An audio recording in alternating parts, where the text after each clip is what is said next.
வணக்கம். இன்றைக்கி நம்ம சேனலில் ரொம்ப சத்தான ரொம்ப சுலபமாக செய்யக்கூடிய வாழைத்தண்டு கூட்டும் அதுக்கு ரொம்ப நல்ல காம்பினேஷனான இஞ்சி பச்சடி இது ரெண்டும் தான் எப்படி செய்ய போகிறோன்னு பார்க்க போகிறோம்.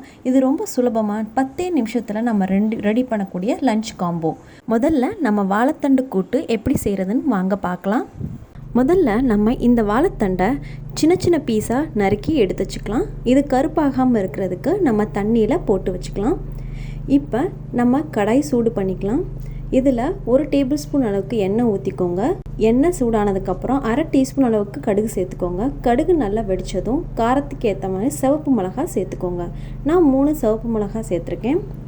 இப்போ நம்ம நறுக்கி எடுத்து வச்சுருக்க வாழைத்தண்டு, இந்த வாழைத்தண்டை இப்போ நம்ம கடாயில் சேர்த்துக்கலாம். இப்போ எல்லா வாழைத்தண்டும் சேர்த்ததுக்கப்புறம் இதை நல்லா வதக்கிக்கலாம்.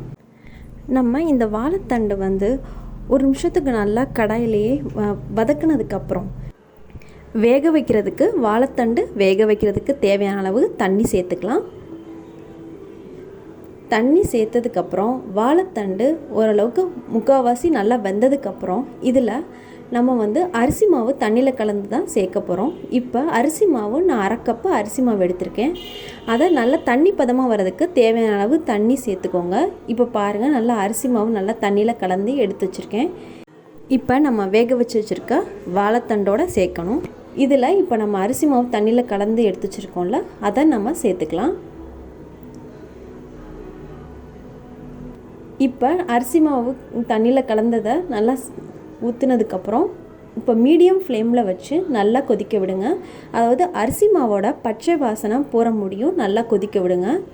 மீடியம் ஃப்ளேம்லேயே வச்சுக்கோங்க. இப்போ நம்ம தேவையான அளவு உப்பும் சேர்த்துக்கலாம். உப்பு சேர்த்து நல்லா மிக்ஸ் பண்ணதுக்கப்புறம் இப்போ இதை நல்லா கொதிக்க விடுங்க. அந்த பச்சை வாசனை போனதுக்கப்புறம் நல்லா கொதி வந்ததுக்கப்புறம் ஸ்டவ்வை சுவிட்ச் ஆஃப் பண்ணிடுங்க. இப்போ பாருங்கள், ரொம்ப சத்தான ரொம்ப சுலபமாகவும் செய்யக்கூடிய இந்த சுவையான வாழைத்தண்டு கூட்டு ரெடி ஆயிடுச்சு. இப்போ நம்ம இதுக்கு நல்ல காம்பினேஷனான இஞ்சி பச்சடி, இந்த இஞ்சி பச்சடி எப்படி பண்ணுறதுன்னு வாங்க பார்க்கலாம். ஒரு 10 பீஸ் தேங்காய் எடுத்திருக்கேன்.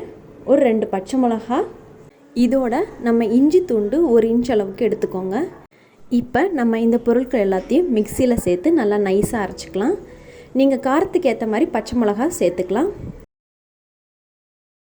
இப்போ இது மிக்சியில் நம்ம அரைக்கிறதுக்கு முன்னாடி தேவையான அளவு உப்பும் சேர்த்து நல்லா நைஸாக தண்ணி ஊற்றி இது மாதிரி அரைச்சி எடுத்து வச்சுக்கோங்க.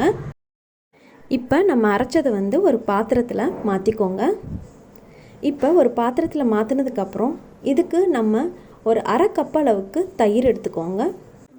இப்போ நம்ம அரைச்சி வச்சுருக்கதோட இந்த தயிரையும் சேர்த்து நல்லா மிக்ஸ் பண்ணிக்கோங்க. இப்போ பச்சடி ரெடி ஆயிடுச்சு. ரொம்ப சத்தான இஞ்சி பச்சடி. இந்த வாழைத்தண்டு கூட்டுக்கு இந்த இஞ்சி பச்சடி ரொம்ப நல்ல காம்பினேஷனாக இருக்கும். இதை மறக்காமல் ட்ரை பண்ணி பாருங்கள். பிடிச்சிருந்தா லைக் பண்ணுங்கள். நம்ம சேனலில் இருக்க மற்ற வாழைத்தண்டு ரெசிபீஸையும் நான் டிஸ்கிரிப்ஷனில் லிங்க் ஷேர் பண்ணுறேன். அதையும் ட்ரை பண்ணி பாருங்கள். பிடிச்சிருந்தா ஃப்ரெண்ட்ஸ்க்கும் ஷேர் பண்ணுங்கள். நம்ம சேனலை இது முடி சப்ஸ்கிரைப் பண்ணாதவங்களாக இருந்தால் மறக்காமல் சப்ஸ்கிரைப் பண்ணுங்கள். வீடியோ பார்த்ததுக்கு ரொம்ப நன்றி.